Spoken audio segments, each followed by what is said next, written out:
Well, we're at another brewery here for the Thirsty Gents. We're here with Dennis and Travis at Bird Dog Brewing. Welcome, Dennis. Dennis is the owner and brewer of Bird Dog Brewing, and Travis is a volunteer brewer that comes and helps out. So thank you, gentlemen, for coming out and spending some time with us. Thank you. Thanks, Chris. And with Bird Dog Brewing, I guess, can you give us a brief history of the start of the brewery and why you chose the name Bird Dog? I guess I started brewing when my wife wanted an amber that she tasted out in Seattle. We couldn't find anything like it here, so I started brewing, and I brewed that up until she was happy with it, and that was that Hunter's Amber. And then so I won an award with that in like 2010 with the Homebrew Club here, the Muddy River Masters. They give us People's Choice. And then I won a few more awards with other beers, and Tammy was asking me, what kind of things I wanted to do. And I said I would love to own a brewery, and she said, well, why don't you do that? So then we started talking about names. She was asking me what kind of things I like, and it's like beer, hunting, love to bird hunt with my dog, so Bird Dog Brewing. Great. What would you say is Bird Dog's philosophy around brewing their beer? Well, I guess I got to get the good ingredients, and then just to the best of my ability, brew it the way it's supposed to be brewed. Pretty open on my recipes as far as I do a lot of research on them, and I visit with other brewers on what I can expect from an ingredient, and then I guess I prefer maltier beers, but been getting into the hoppier stuff lately and trying to get a better versions of, say, IPAs and such like that.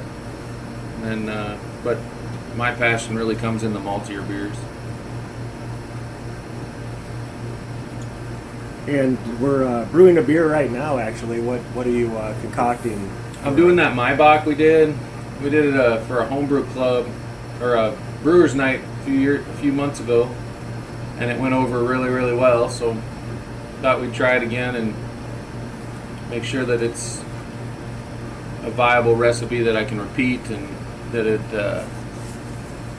turns out the way I want it to.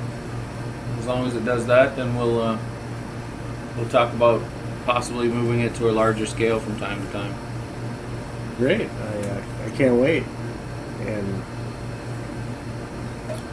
with with that in mind, you mentioned the Brewers Night. Can you tell us about that?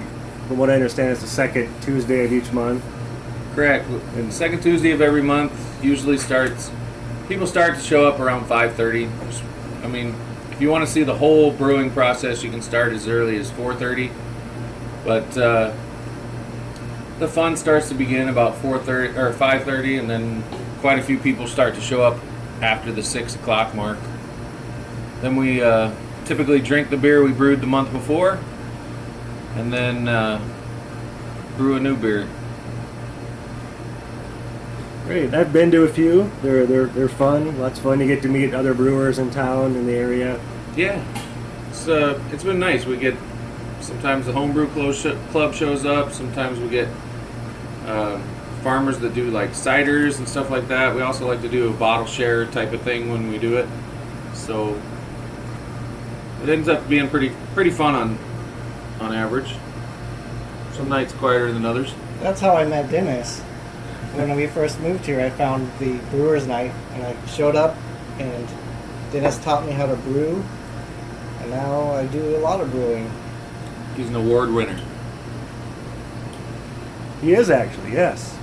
It was the He won the same award I won back in 2010. yeah the Red Dwarf Raspberry Sour. Is that correct? Yeah. Yes. Yeah. So, and with speaking of the Brewers Night, that's actually just to let everybody know we're at the Main Street Drive-Through Liquor in the beautiful city of Mandan, which shines over the river towards Bismarck. And yeah, it's really a good time. I encourage everybody, if you're in the area and you have that second Tuesday of the month free, stop on by and grab a beer and check out the brewing process and get involved in it, learn how it all works. Yeah, we typically brew on a small scale. It's just a home brewer's 10-gallon setup, 3 kegs, a couple pumps. It's a pretty basic setup, but it just makes it more tangible for the home brewer to learn how to do it, get interested in the process. And you've been kind of expanding a bit, reaching out into other restaurants, bars in the area, which is great. And you've also started a new bottle series, which we're drinking the Bloodhound Abbey Ale right now. Yep. And can you tell us about this new bottle series you've started? What the drive is behind it and what we can expect? Well, frankly, the drive is the fact that I get a better margin on the on the beer itself. But the beers, they're going to be big beers. They're all going to be in the 9+ range, and that's just so I can make it affordable for myself and for people to be able to purchase it at the higher price. They tend to be, but big whatever. I mean, if it's an IPA, it's a double IPA. If it's a stout, it's really an imperial stout. I try to keep it above 9%. This Abbey Ale we got here is, I call it a Belgian double, but it's a little big for a Belgian double. It's probably closer in alcohol range to a triple, but it actually doesn't have that alcohol flavor when in the finish. So it really has like that bubble gum and stuff you'd expect from a double, but it definitely has a high alcohol content. Great. And is there anything next in the works for your bottle series? Well, I got the Labrador coming back out again. That went over really, really well. So that's an Imperial Stout with vanilla. And then I've got, in a barrel right now, I've got our Belgian Triple. I put it in a whiskey barrel. And hopefully that turns out to, I mean, not too many people put Belgian beers in a whiskey barrel, but I gave it a shot. And that tells me I gotta add hops to this beer.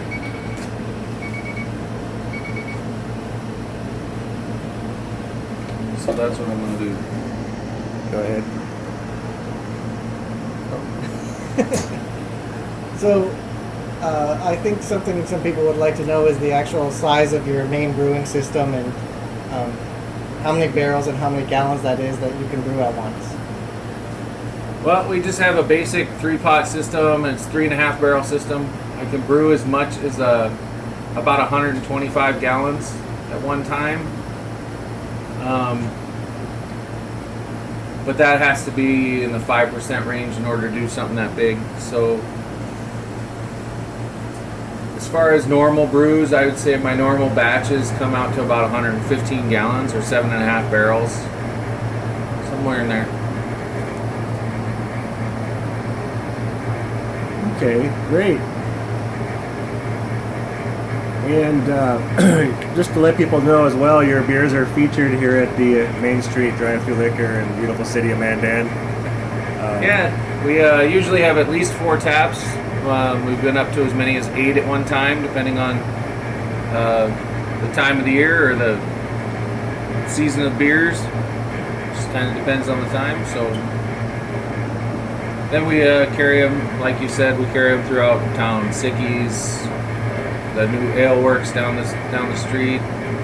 Got us at the Walrus.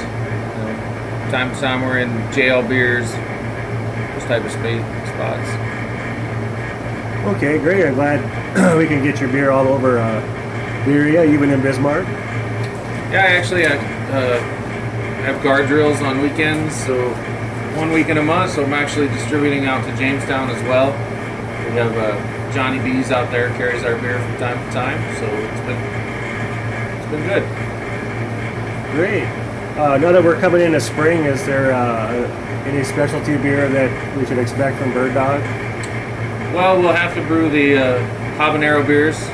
We typically do that at Brewers Night. And then the last couple of years, I've had to brew extra because of its popularity. So we'll do the habanero pineapple and the habanero mango. And they're typically an amber ale with some fruit added at the end during fermentation, and then also during fermentation is the habanero. It's always a fan favorite. That sounds great. Well, I don't have any other questions for you. I appreciate you taking the time out to visit with us, and can't wait to have some more beer and look forward to the future of Bird Dog Brewing. Excellent. Thank you.